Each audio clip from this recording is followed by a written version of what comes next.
Recently, I had the pleasure of interviewing Mrs. Badami, who's our 8th grade math and algebra teacher. Let's learn more about Mrs. Badami and New Zealand. Hey, Miss Badami, I heard you're from New Zealand.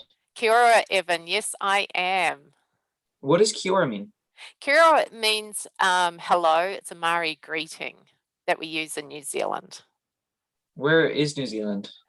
New Zealand is actually an island nation. We're in the South Pacific. We're just south of Australia and north of Antarctica. Okay, so in the Southern Hemisphere. Yes, it is. Yeah. Oh, why is it called New Zealand? New Zealand was actually named by a Dutch explorer, Abel Tasman, back in the 1600s. It was originally called Nieuwe Zeeland, which was named after one of the provinces in the Netherlands. And then Captain James Cook came along and he claimed it for the British and he renamed it to the spelling that we have today. But we also have a Maori name, which is Aotearoa, and that means the land of the long white cloud. Oh, okay, that's cool. Could you explain why it's called the Long White Cloud? From space, if you look down on New Zealand, there's this long cloud. It's white, of course, and it covers the entire, all the islands. And so that was why it was named that. All right, that's cool. What was it like living in New Zealand? New Zealand, well, we're an island nation. We've got 3 main islands and about 700 other little islands. We've got lots of rivers, lots of lakes. So we spend a lot of time outdoors, you know, going to the beach, surfing, rowing, fishing, horse riding, mountain climbing, skiing, snowboarding, anything to do with the outdoors. We love our sports and especially rugby. And so us Kiwis are definitely outdoorsy type people. Like kiwi, like the fruit? Oh no, not the fruit. We are named after our national bird, which is called a kiwi. It's nocturnal. It's about the size of a chicken, and they're called kiwis. So we're named after our national bird. Okay, that's cool. That makes sense. Yeah, no Why, little brown furry fruit. why did you move to New Zealand? Or from New Zealand? I came over here to the US in 2000 on a teaching exchange. I started off in North Carolina teaching mathematics at high school, and then I met my future husband who was active duty in the Marine Corps, and here I am 21 years later. Oh, that's really cool. What are like the differences between the United States and the New Zealand, and like what do you miss the most? I suppose some of the differences is the food. I found, you know, that there are things here that I don't get. You know, back here in New Zealand, I get things like, you know, fish and chips. And I suppose some of the things that were the strangest when I first arrived here was driving on the other side of the road. We drive on the left-hand side in New Zealand, and of course, the steering wheel's on the other side. Words, different meanings for words, the accents, things like people would call cookies, we call them biscuits. Trash can, we call it a rubbish bin. The hood of a car, we call it a bonnet. The boot, that one was always kind of funny. I'd say I'll put it in the boot, and people were a little bit, I thought I was talking about a shoe, but Yeah, it's actually, yeah, it's actually the trunk of a car. Some of the other differences, we use the metric system in New Zealand, so I had to get used to miles and feet and inches. That was a hard one to get used to. yeah. Um, the money here is, you know, kind of green. In New Zealand, our money is really colorful. You know, we have like the $100 bill is pink, and the $5 bill is orange, and the $10 bill is blue. So our money is really colorful. And I would sometimes think I was pulling out a dollar bill here, and it was actually, you know, maybe a $20 bill. So, you know, everything was the same color. Other things like we don't have tax on things. So that was a difficult one because I would think I was paying what was on the price tag and then had to pay this extra amount of money. Yeah. Seasons are reversed here in America. So, you know, right now we're going into summer, New Zealand's going into winter. Also, the time difference. We're nearly a whole day ahead in New Zealand. So, like right now, it would be about 4 a.m. Tomorrow. So Oh, that was, yeah. So when it's my birthday, it's actually in New Zealand, it's actually the day behind here in America. So I actually get two birthdays, the one in New Zealand and then the one in America. So I kind of win in that situation. yeah. Also, just the variety of fast food outlets. Can't get over how many different fast food outlets. They're just everywhere. Um, we only just got Taco Bell this year, and so yeah, I just couldn't believe there were so many different ones, and I haven't tried them all, but I'm working my way through it. After 21 years, I'm trying to try every different, every different um, fast food outlet. Some of the things I miss, the food. Talking about food, I miss things like custard squares, um, fish and chips, lamingtons, the chocolate. I also miss what is a hangi, which is What, a honey? Hangi, yeah, it's a special way of cooking food. It's only during special times like weddings or funerals, which we call tangis. You put the food in the ground, and then it's covered up and it's cooked over the entire day. The food's really good, but yeah, you definitely don't get something like that here. Um, Also miss things like the stars that you see in the Southern Hemisphere, the Southern Cross. You don't get that here in the night sky in the Northern Hemisphere. And of course, I miss my family. My entire family lives in New Zealand. So my parents, my siblings, my oldest son, and then my extended family. So yeah. All right. Well, thank you, Mrs. Badami. You're welcome, Evan. Hopefully one day you'll get an opportunity to, go really south and go and visit New Zealand because it's a great little country and especially if you enjoy the outdoors. So thank you for, you know, inviting me to for this interview. It's been great.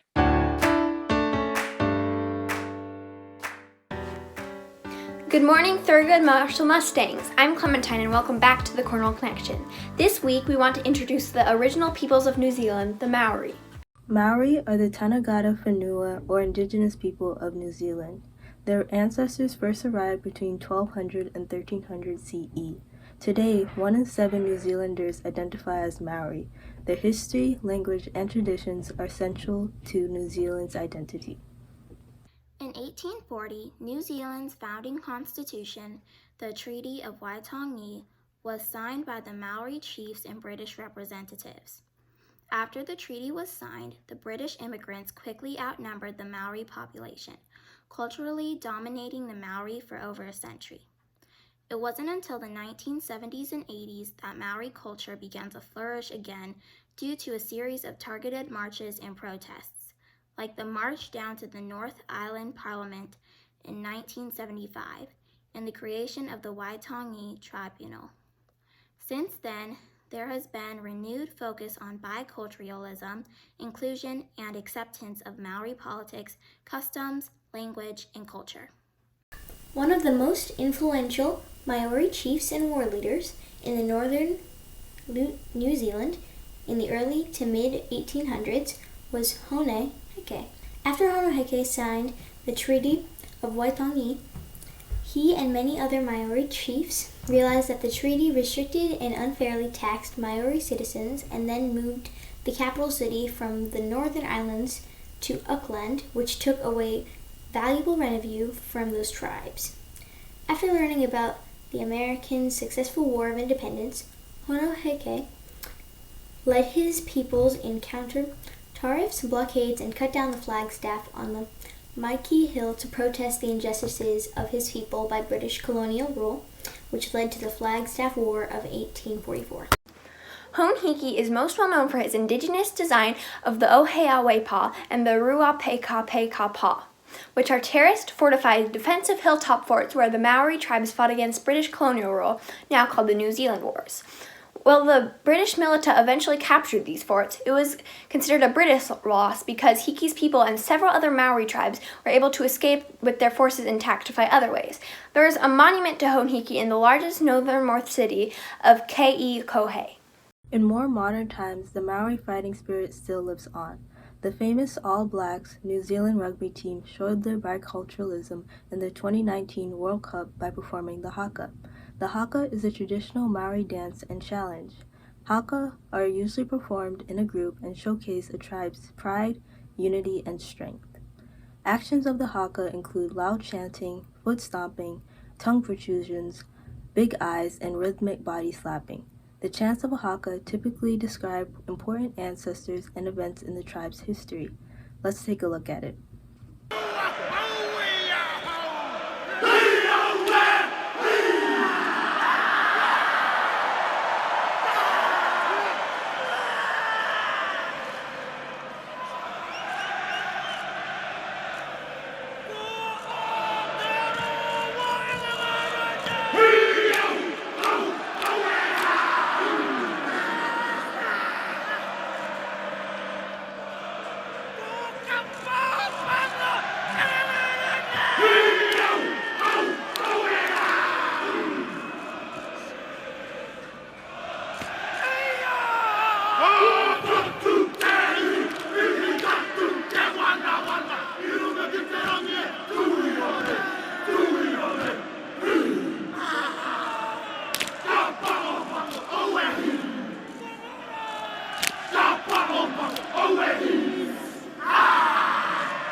Now is a great moment to mention the differences between cultural appreciation and cultural appropriation. For example, us watching the All Blacks perform the haka is a form of cultural appreciation. We are still learning about a different culture through people who are of that culture. Many team members of the All Blacks are of Maori heritage and show their appreciation of their culture by performing the haka. However, if you are not Maori and have not been given permission by someone from the Maori community, and you go to your soccer team and think it would be cool to perform the haka at a tournament, this is called cultural appropriation. To appropriate means to take something from someone's own use without the owner's permission. So the Maori people and Polynesian people of the South Pacific are the owners of the haka. Performing the haka without their permission is considered cultural appropriation. Thanks for watching another Cornwall Connection and learning about the Maori people and culture alongside with us. What is up, Marshall Middle School? Bobby from the Bridge Music Project. And today we are going to present our finished songs from the 8-week workshop we just completed. They turned out amazing. I think you're really going to like them. These songs were done by Trevor, David, Susan, Amelie, Isabella, Elena, Tyler, Aiden, and Elijah. So be sure to give them props when you see them around school the next few days. They all did awesome. And thank you to everyone who was part of the project. Even if you didn't make it the whole way through this time, you're invited to come back next fall. We'll be back. All right, let's get into it. Let's check out the songs. Here we go.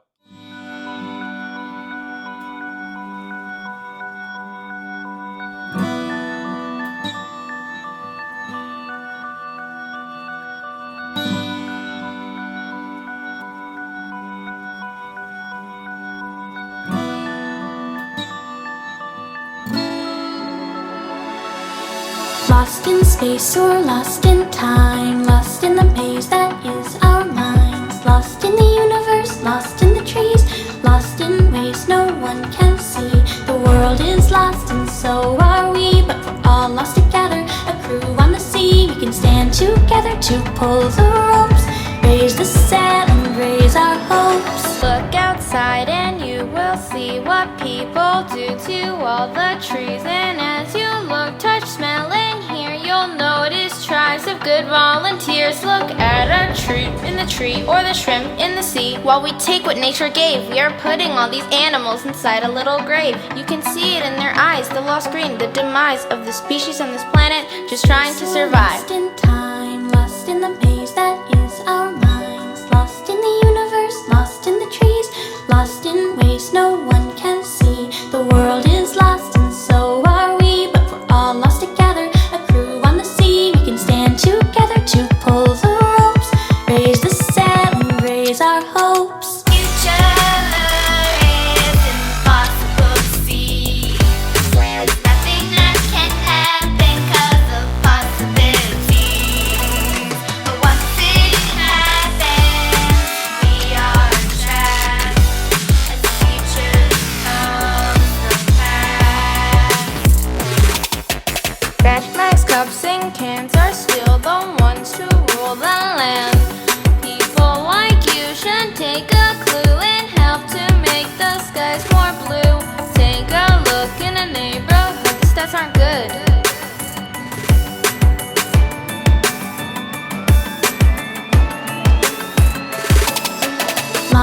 Welcome to This Week in History. On May 17th, Monday, 2004, Marcia, age 56, and Tanya, age 52, marry at the Cambridge City Hall in Massachusetts, becoming the first legally married same-sex partners in the United States. Over the course of the day, 77 other same-sex couples tied the knot across the state, and hundreds more applied for marriage licenses. The day was characterized by much celebration, and only a few of the expected protests materialized. May 18th, Tuesday, 1980, Mount St. Helens erupts. The eruption killed 57 people. A large part of the previously cone-shaped volcano was replaced with a massive crater. Its summit is now some 1,300 feet, or 400 meters, lower than before the eruption. May 19th, today, 1963, Dr. Martin Luther King Jr.'s letter from Birmingham is published. King used the open letter to defend his nonviolent stance against racism and segregation. It became one of the central texts for the civil rights movement in the United States. May 19th, today, 1743, Jean-Pierre Christine invents the Celsius thermometer. The centigrade temperature scale, which is based on the freezing and boiling point of water, is used by most countries around the world. On May 21st, Friday, 5 years to the day that American aviator Charles Lindbergh became the first pilot to accomplish a solo non-stop flight across the Atlantic Ocean, female aviator Amelia Earhart becomes the first pilot to repeat that fate, landing her plane in Ireland after flying across the North Atlantic. Earhart traveled over 2,000 miles from Newfoundland in just over 15 hours. May 22nd, Saturday, 1980, the arcade game Pac-Man is released. The game, featuring a dot, munching round yellow figure moving through a maze, has become one of the best known video games in history. On May 23rd, Sunday, 2015, thousands of LGBTQIA+ activists celebrated as Ireland became the first country to legalize same-sex marriage. Thank you for watching This Week in History. Session D for the after-school clubs will run May 24th, May 25th, and May 27th. It's Harry Potter week with the sorting ceremony, house scarves, wand making, potion classes, Quidditch, the Triwizard Tournament, HP movies, and butterbeer. We will also have open space with the homework club. Check the TMMS website for sign-up information. It's time to celebrate birthdays this week. Happy birthday to the following Mustangs: Mia Culver, Jonathan Labrador, Caitlin Long, Nara Marone, Mia Nielsen, Evan Pearson, Victor Sims, Elijah Taylor, Celine Valtiera, Ella Weaver, 7th and 8th grade language arts teacher Mrs. Fierro, and AmeriCorps staff Aurora Watts. Happy birthday!